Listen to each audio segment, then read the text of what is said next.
حضرت سعید بن جبیر رحمہ اللہ کی شہادت نہایت دردناک اور ایمان کو مضبوط کرنے والا واقعہ ہے۔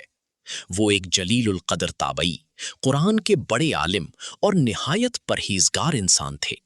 انہوں نے ہمیشہ حق بات کہی اور ظلم کے سامنے جھکنے سے انکار کیا۔ اس زمانے میں عراق پر حجاج بن یوسف نامی ایک ظالم حاکم تھا جو اپنے ظلم اور سختی کے لیے مشہور تھا۔ حضرت سعید بن جبیر رحمہ اللہ نے اس کے سامنے حق بات کہی، جس کی وجہ سے اس نے آپ کو گرفتار کروا لیا۔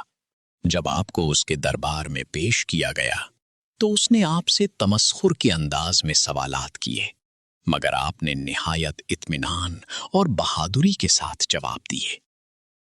آخرکار اس نے آپ کو قتل کرنے کا حکم دیا۔ اس وقت حضرت سعید بن جبیر رحمہ اللہ نے قبلہ کی طرف رخ کیا اور اللہ تعالیٰ کی طرف متوجہ ہو گئے۔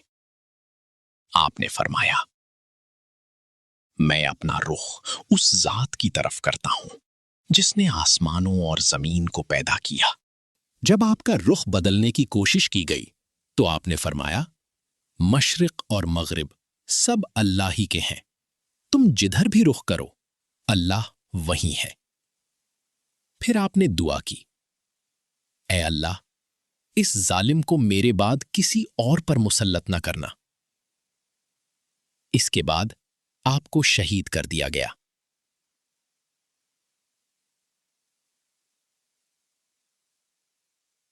روایت ہے کہ اس کے کچھ ہی عرصے بعد حجاج بن یوسف ایک سخت بیماری میں مبتلا ہوا اور اسی میں ہلاک ہو گیا۔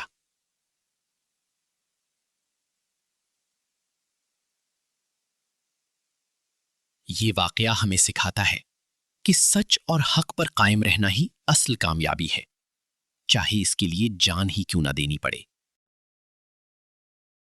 اگر آپ کو یہ واقعہ پسند آیا ہے تو مزید اس طرح کے واقعات کے لیے ہمارے YouTube چینل ذاکر سٹوری کو سبسکرائب کریں۔